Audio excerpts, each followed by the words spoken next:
Hi friends, welcome back, or if you're new here, welcome to my channel.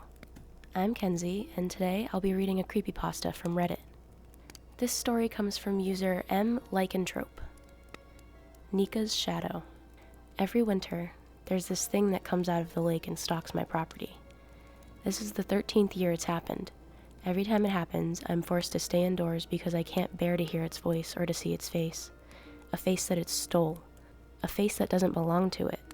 This parody of a woman as it wanders around my property, clad in swamp growth, screeching and moaning as it does. Somehow, it stole her face. Somehow, it stole Nika's face. Nika and I met when we were kids. She was an orphan and my father had just passed away. We were both broken from a very young age. Looking back, I feel like she's the only person I ever loved besides my parents. We became fast friends, and by the time she was supposed to start her life as an adult, my mother had passed away too. I was alone in this world, and so was Nika.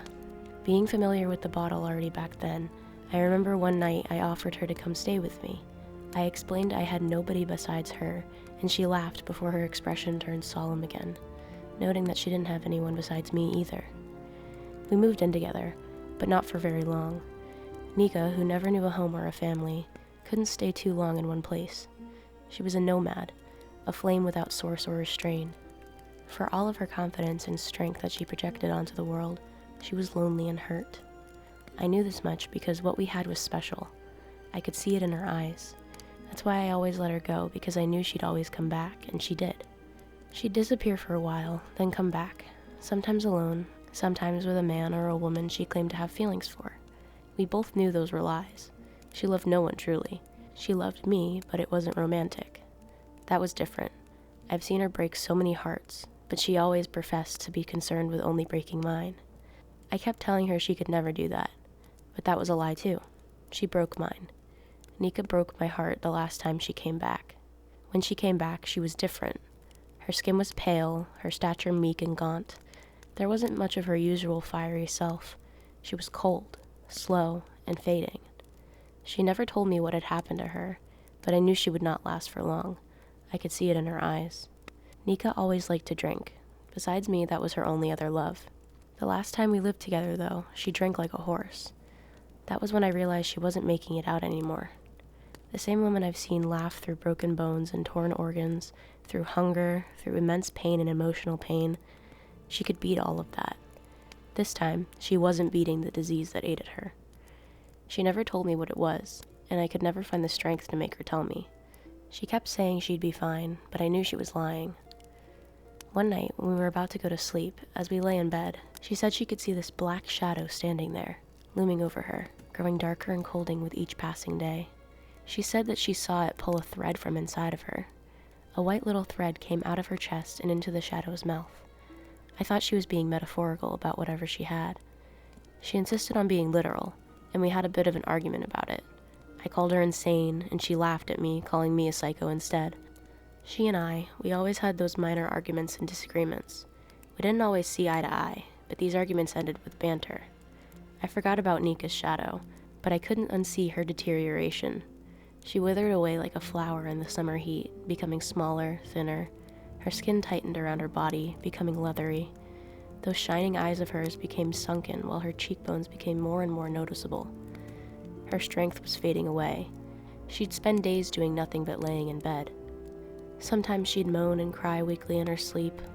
I couldn't do anything but watch, and it ate at me.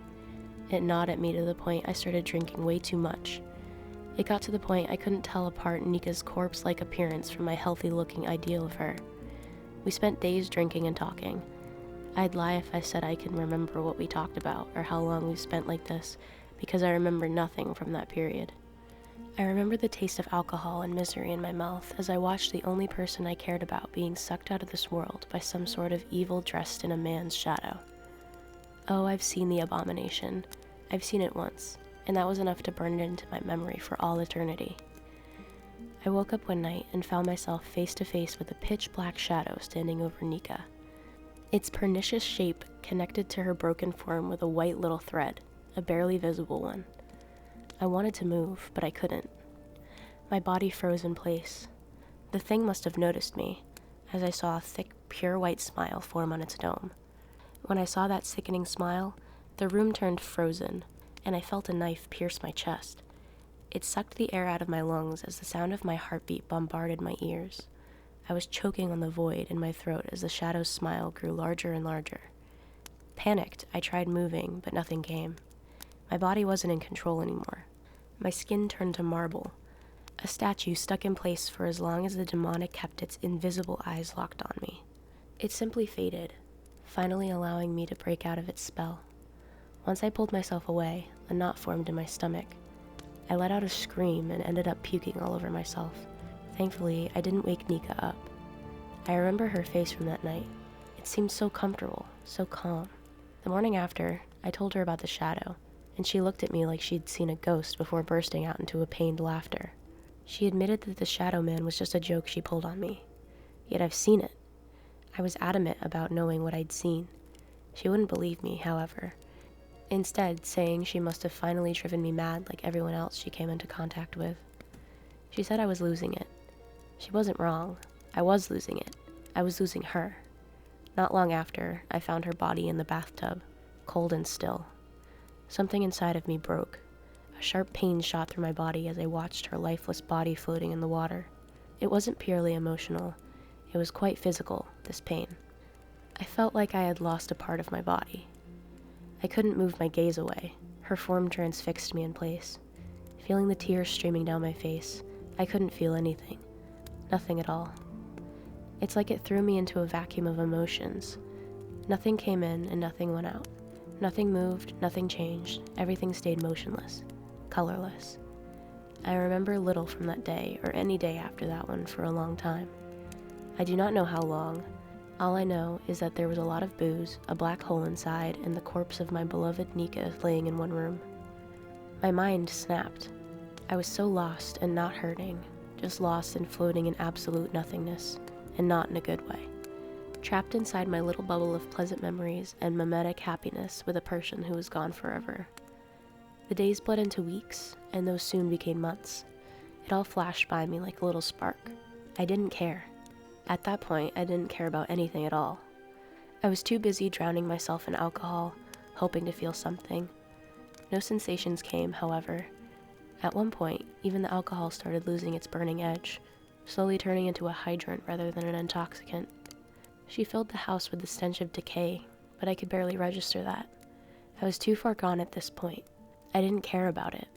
Nika's room became a horror show, her body slowly decomposing into a gooey puddle of brown and black material draped over a skeleton.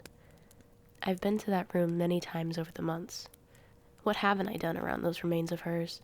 I prayed at her remains, I've cried on top of them, and I spoke to them. Everything. I did it all. I was a madman who spoke to a decaying pile of bones and kept on crying just how much he loved them. She was gone, but I couldn't let her body go, even though not much had remained of it. I spent my days drinking and puking on myself, or talking to the quickly disintegrating body. I spent my nights dreaming about drowning at the hands of Nika in the lake by the house. Soon enough, I fell in love with the thought of drowning in that lake. Whenever I thought about just throwing myself into the waters with a rock tied around my neck, I'd remember just how peaceful and how beautiful she looked in death. Her form was impeccable to behold as I watched her float in the bathtub. In these moments of grim recollection, I felt myself feel something again. Thinking about death, I found peace. Somewhere deep down inside, I was dreaming of reuniting with her on the other side. Eventually, my intrusive thoughts became even more prevalent, as I opted for that one last step towards immortality. Life has become nothing but a painful, monotonous chore fueled by alcohol and self-destruction. Life was no longer worth it. Even cutting myself and burning myself with cigarette butts did nothing. I wasn't living. Instead, I was just an animated sack of shit and chemicals. I needed a way out. I wanted to see her again. She was calling me to join her in my dreams, begging me to follow her into the realm of endless darkness where she was so lonely and cold. I finally had enough and took that one last step. Well, tried to anyway. There was nobody left in this world whom I'd care for, nor there's anyone to care about me. After all, I had no bridges left, as everyone I ever loved had died. I think it's funny today, as the awful thing outside calls my name using Nika's voice, demanding I come out, demanding I set it free. I let her go, I did. She forced me to let her go. Nika terrorized me from beyond the realm of the dead to let her go. She forced me to untangle myself from her filthy remains, and I did. I ended up burning whatever was left of her. It took a while, but I did. Now this thing, Nika's shadow, Nika's demon, still pretending like I have a part of her with me.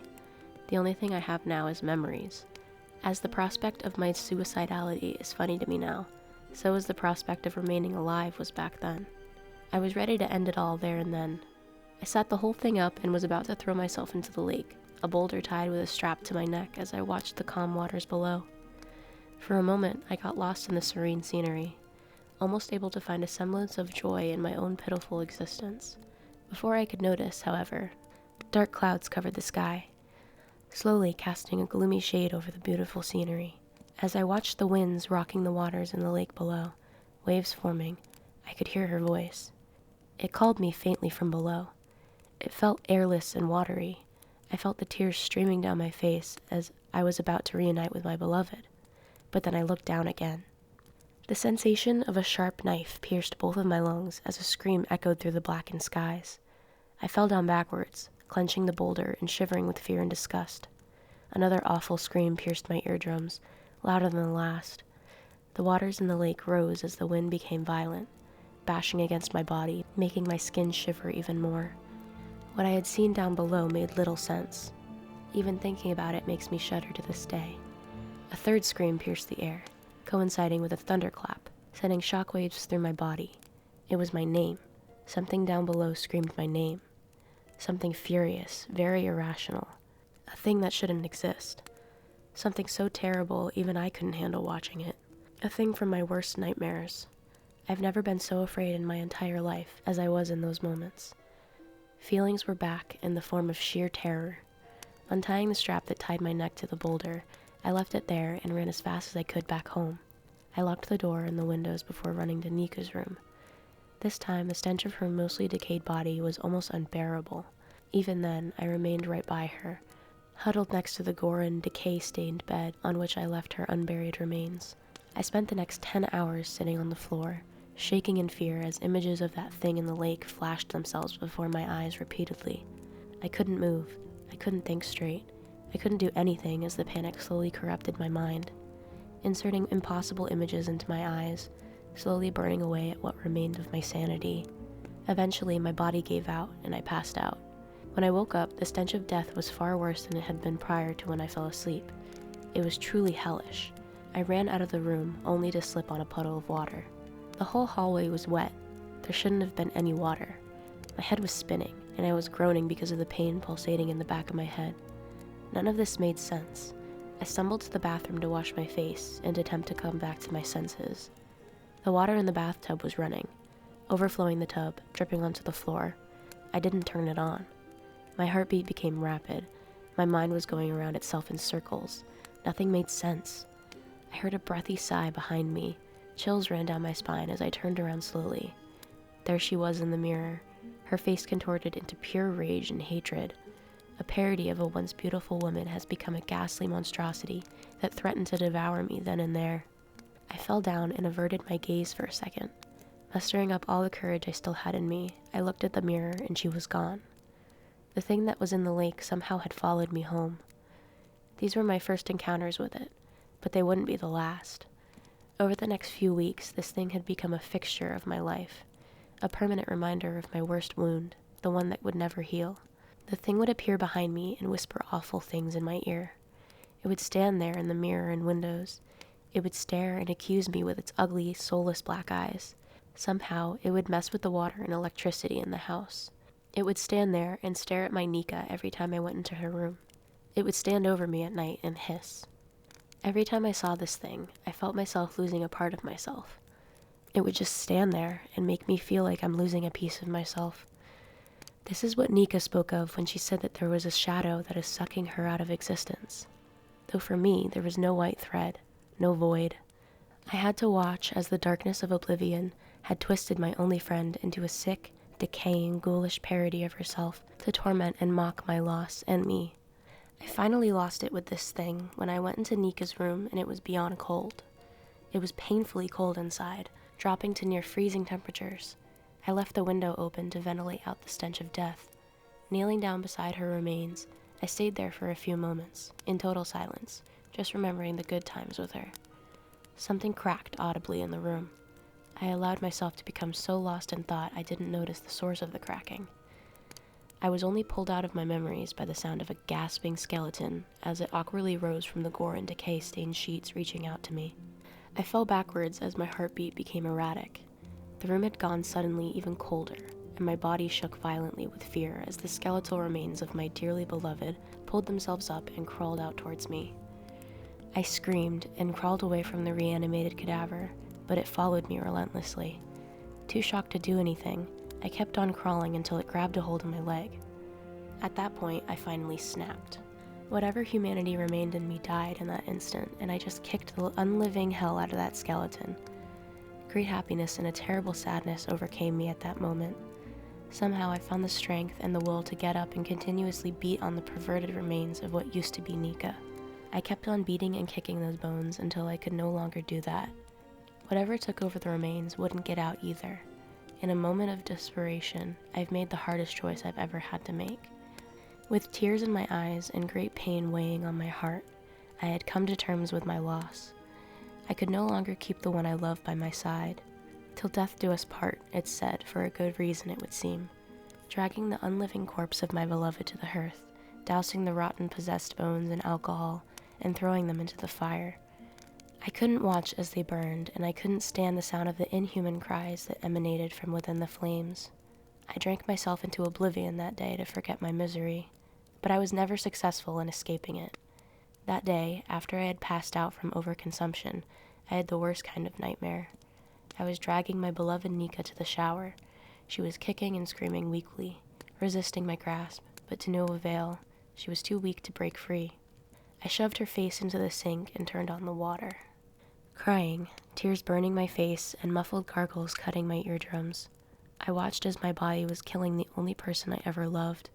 When she finally stopped moving, I placed her lifeless body in the tub and filled it with warm water. I watched her reawaken before shoving her head under the water once more. Then I woke up. It was dark, and I was alone. Nika was gone, and with her, the shadow. I had a lot of mourning to do, but time partially heals all wounds.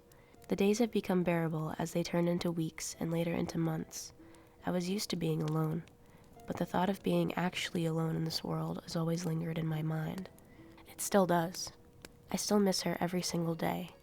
I know I am alone, but that's the way I like it. Nika indeed drove me mad because I refused to replace her with anyone else. That said, there is still something lusting after me out there.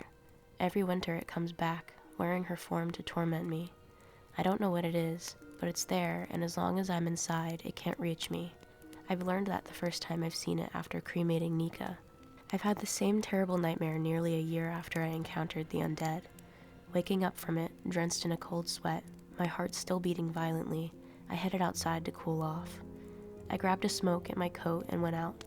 Finally relaxing, I noticed someone walking in the woods. I called out to them, remarking that few people visit this place. Once the person turned around to face me, my body tensed up, and the shape filled my head with these ugly memories. Nika's twisted and perverted dead face plastered to its head, a toothless grin ever so widening and sickening pure white eyes, contorted into pure hatred staring at me, wet black hair draped over its gaunt form. The thing noticed me and bolted right towards me. I saw it speeding in my direction, covering a great distance with each leap. Seeing its progression, I ran back inside, locking the door and the windows. I stood behind the door, waiting for it to make its move, but nothing came. It was dead silent, no banging or trying to break it. It was gone, seemingly. Nearly gave me a heart attack while I passed by a window. It just stood there, staring at me, its ugly, ghoulish face trying to say something. I do not know what it wants, nor do I care to know. I guess this thing that killed Nika is real. It is after me. While it is here every time I go out, it tries to reach me, but I always go back inside as it's seemingly unable to enter the house. I stay indoors for the week or two it shows up for. After that, it disappears again until the next year. This is the 13th year Nika's shadow has been stalking me. A grim reminder of the things I've done, and the things I might have done, but have purposely erased from memory with copious amounts of alcohol. And that's all I have for today. If you liked this video, feel free to leave a like, and subscribe so you know when I post next. I'll see you guys next time. Bye!